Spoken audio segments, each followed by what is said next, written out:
That's a record of Parliament. So there's no issue there.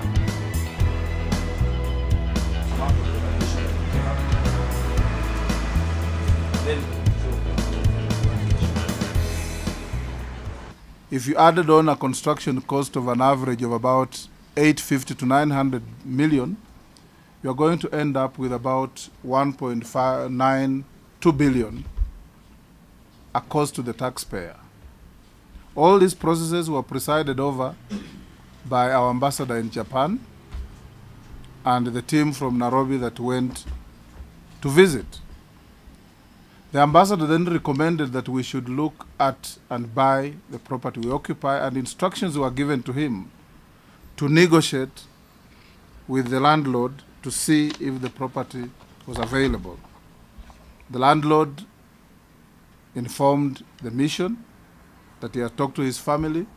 They were willing to let the property go to Kenya, on the understanding that, as expected, we sign a sale agreement, we agree on the price,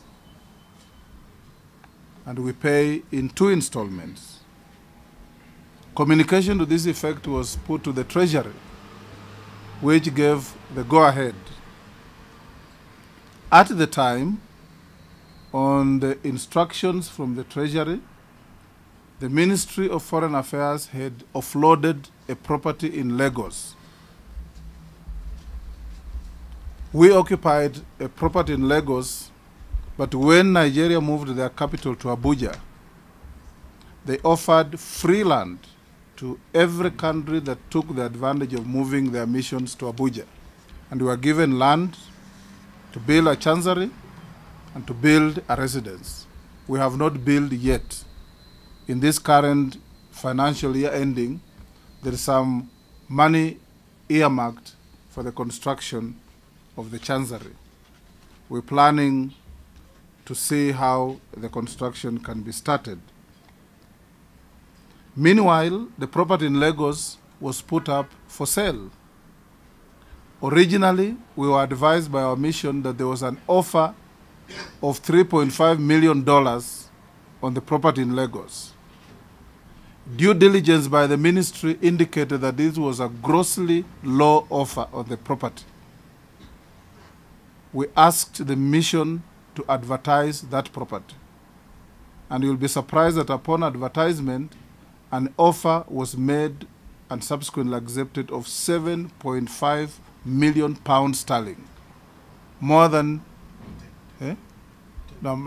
10 million, sorry, not 7.5, 10 million pounds sterling, which translated into about 1.1 billion Kenya shillings, or thereabouts.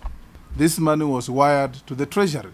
When the negotiations for Japan came to fruition, the Treasury found it very easy to spend the money from Lagos as the base purchase price for the property in Japan and loaded on an additional sum to meet the purchase price of 1.524 billion.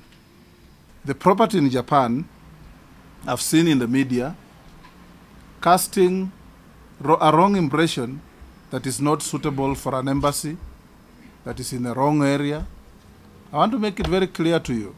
First, it's a property we have occupied for 20 years. We are an embassy, so you can't say it's not suitable for an embassy. Number 2, it's in an area where there are more than 10 other embassies.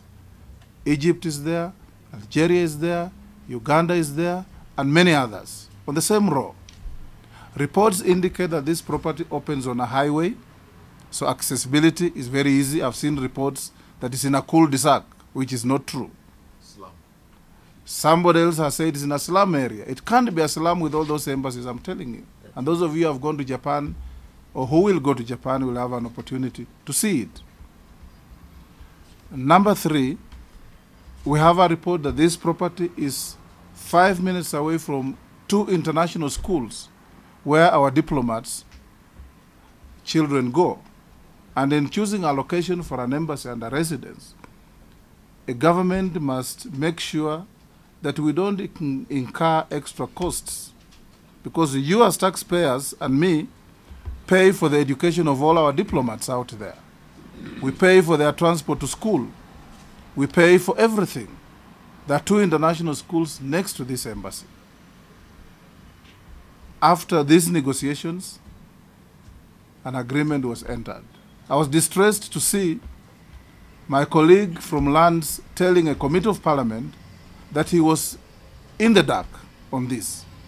In fact, the team that went to Tokyo comprised an officer from my ministry, an officer from Ministry of Lands, after we wrote to them, and they chose an officer called Teresia Wambui Kimondio and an officer from Treasury to go to Tokyo. After they came back, that officer from Lands, in fact, prepared evaluation on this property. Parliamentary proceedings are supposed to be conducted with decorum, with dignity. The Committee of Parliament has been making a lot of statements about this property. The source to the media has been coming from the Committee of Parliament. As they do so, they have not had the Minister of Foreign Affairs give them a detailed rebuttal and version of the story. They have not had the benefit of even talking to other government players. And I was surprised to see my colleague, the Minister of Lands, saying that he was completely kept in the dark when his ministry was fully involved. Perhaps he was misled by his officers. I would want to give him the benefit of doubt. But if he cared to ask the Minister of Foreign Affairs, we could have told him and given him the facts. I saw from the media the Minister for Public Works being asked by the committee why he was not involved, or his ministry was not involved in this transaction. You know very well that when you're buying a property, you don't need public works. You only need them when you are constructing. So in a direct purchase, what you needed was Minister of Lands that was involved. In a construction, you need public works because they provide the backup service for the government in terms of supervision, in terms of architects, in terms of QSs, and so on. So the role of the Minister of Public Works in the Japan transaction was absolutely unnecessary. We were horrified to find that the incredible statements the chairman of the committee has been making about this transaction have been off record. They are not on any Hansard. And yet these are proceedings of Parliament. These are proceedings that must be permanent records.